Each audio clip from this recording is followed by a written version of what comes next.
Hello, everyone.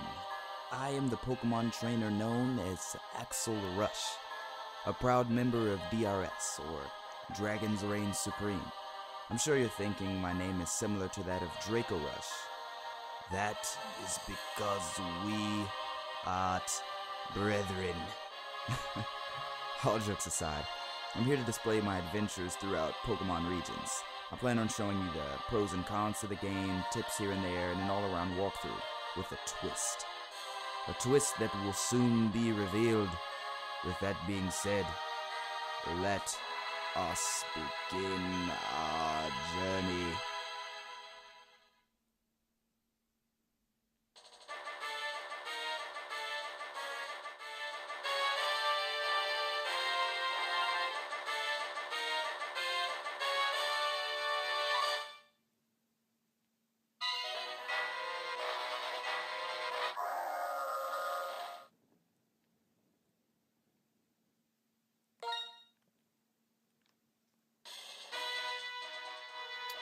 Okay, so here we are at the beginning of the game, and you're talking to the professor. I always like to see what Pokemon they pull out. New Pokemon. I remember the beginning they would pull out like Azumarils or things like that. But nevertheless, it's usually the same beginning every time. You see the professor talking to you about Pokemon relationships and battles and things like that for anybody who's new to the game. I, of course, am a veteran. So, I'm going to be choosing a boy because I'm Axel. Axel is a boy name, I would hope. But here, I actually kind of fooled around with the keys because when typing my name, I typed it in capital letters. All capital letters. And I hate doing that because when you look at it, like, see, look at it. Axel. Well, everything else is normal. Axel is all capital. I don't like that because it makes it seem as though when people say your name in the game, it's like they're saying it with so much enthusiasm or exclamation, per se. Like you would finish a gym and they'd say, "Congratulations, Axel!" And it kind of like looks crazy. So I decided I would just, go with the capital A and the lowercase XEL. So, here you see that here.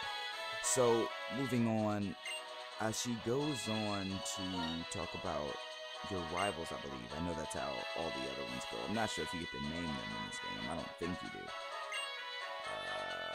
No, you don't. They give them names. They already have names. So, Sharon and Bianca. I kind of like the outfit that he has. I really like that, hat and backpack thing that's been going on throughout all the Pokemon. I always love that. So, I never really read anything that she says because it's usually the same throughout every game. They're usually always the same. I like the display of this game, actually. I like the whole three-dimensional thing that they implemented in Diamond and Pearl, I believe, which was their first DS Pokemon game, I think. Yeah, it was. But, I like about this game that you get your Pokemon so early. I'm not sure if you guys have played any other Pokemon games, but for those of you that have, the veterans, should I say, you would remember walking, around your little town, getting ready to walk into the grass, and then out comes a stranger or the professor, him or herself, running, saying, "Oh, you forgot your Pokemon. Come with me." I actually kind of like that. I like that they don't have that in this game because I just want to get straight to my Pokemon. I want to see my gender, see my nature. As you see here, I'm actually taking the time to save the game because you can call me a sexist, but I don't like female Pokemon in my team. Not the slightest amount.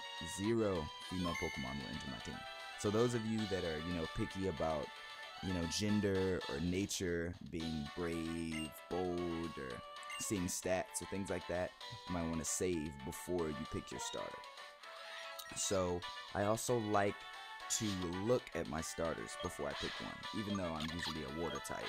You see me switching through the Pokemon here because I want to see what I have. So you know, you have Tepig, you have Oshawott, you have Snivy.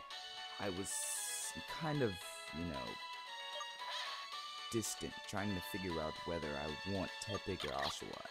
But I think I'm gonna go with Oshawott because I am a water type fighter, as I said before. So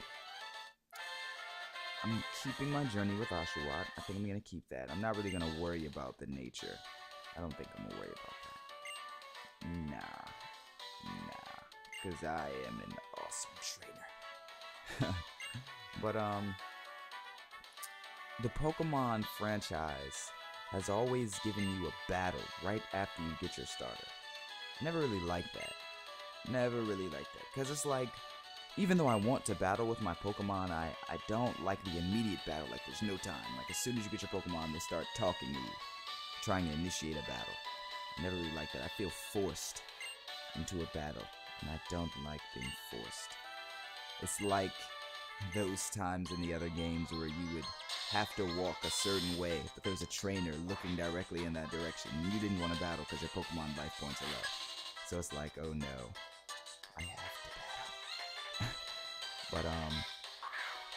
But one of the things that I was actually surprised about in this game is that Bianca's Pokemon is actually the one that's weakened to yours. And I know that it's inevitable because there are two people that you're rivaling against, but you know, in all the other games, I'm so used to seeing that your rival has the one-up Pokemon, you know? If I were to have an Oshawott, then my rival would have Snivy.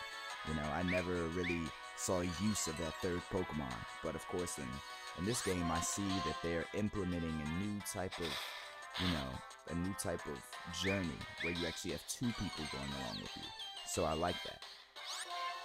It always amused me how no matter how many times you attack the enemy Pokemon when you're doing your first battle, well, in this case, first two battles, but when you're doing your first battle, they always use like a tail whip or something in the end. Like, why are you gonna use a move like that if I'm continuing to attack you? But I guess it's supposed to work in your favor so that, you know, your Pokemon don't faint. I never let my Pokemon faint. It's like the #1 sin in Pokemon. Don't let your Pokemon faint because they don't like you as much anymore. But so I never let them faint. I never do. I always make sure that I carry around a certain amount of potions. As you see, I'm not really listening or reading anything that they're saying here because I don't really ever read it because it's just nonsense, complete nonsense. But that's pretty funny. I don't know if anybody else played this game, but how does Sharon just have the magical powers to heal your Pokemon? I don't understand it. But needless to say, he will get wiped away just as Bianca did. Because I am Axel, the Dragon Trainer. Too bad my starter isn't a dragon. But nonetheless, Sharon, you have met your maker. Let's see how this battle goes. You know, I'm thankful for the fact that he healed my Pokemon, but as you see, he has a Snivy. But it's okay because I don't have water moves and he doesn't have grass moves. So, we're good. But I actually do like the two battles because I get more XP. But one of the things that I'm not really liking here is Sharon's not making the same mistake that Bianca did. Bianca was using tail whips and things like that. And his Snivy is pretty aggressive. He's going straight for the tackle. I'm kind of afraid my Oshawott might faint. Please don't. No. Ah, yes. See? The game always caters to you. It always does. It always, well, in the beginning, of course. I believe it's because they didn't want your Pokemon to faint, as I said earlier. But he's done now. There he is using another Leah. It's over. I'm not going to stop using attack moves, that's for sure, because I'm not letting my Oshawott faint. You can bet your bottom dollar that tomorrow. But yeah. So, as you see, I reign supreme. DRS. or IRS, should I say. But anyway, this is Pokemon Black version. I am Axel. Have a great day.